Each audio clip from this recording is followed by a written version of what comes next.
Welcome back to the Life Recovery Devotional series here on the Rest Road Church.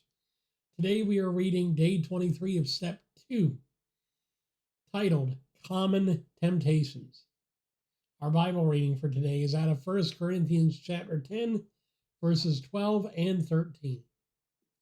Step 2, we came to believe that a power greater than ourselves could restore us to sanity.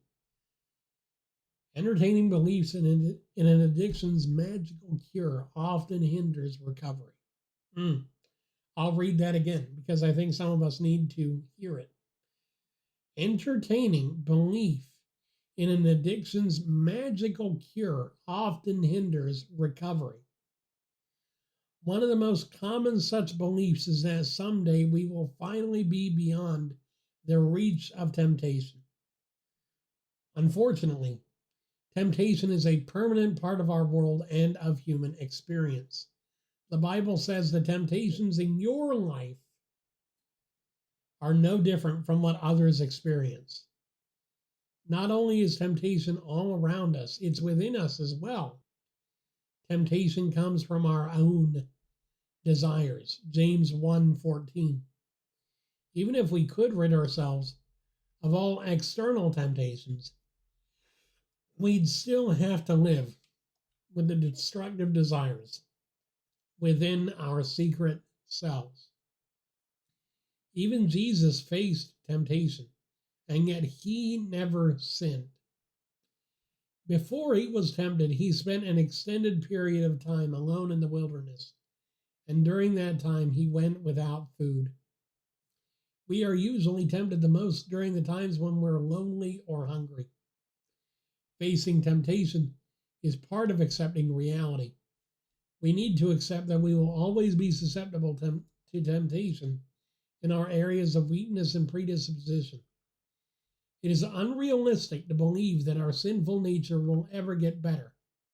When we put away the magical belief that temptation will disappear, we will be more aware and better able to avoid falling under temptation's power. We need to prayerfully seek God's help in dealing with this reality of life. Temptations touch everyone. Facing this fact is an important step in recovery. Now, I will say this. It doesn't get into this in the reading, but temptation may always be a reality for us. Yes.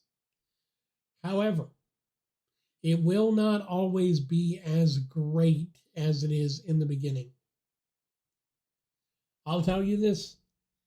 As I've gone through my journey of recovery, I have found that alcohol has less and less of a temptation on me.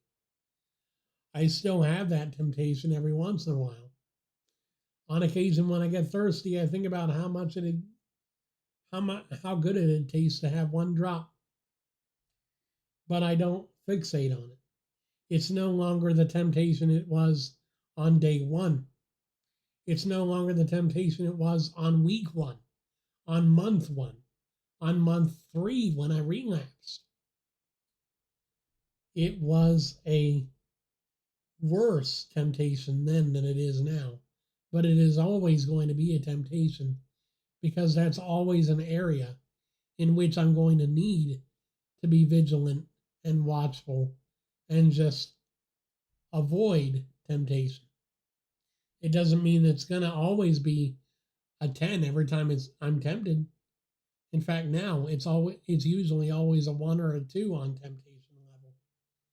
I can handle it better because God's given me the tools and given me the strength and given me the experience of resisting the temptation to get me where I am today. It will take time, but time is what we are all being given when we give our lives back to God so that we can be controlled by a higher power and not by our own base desires. That's all I got on this one. I hope you guys enjoyed this video. I will try to get the rest of this month's readings done by the end of today. And I will hopefully have everything completely recorded before the end of the week. I love you. Have a wonderful day, and God bless.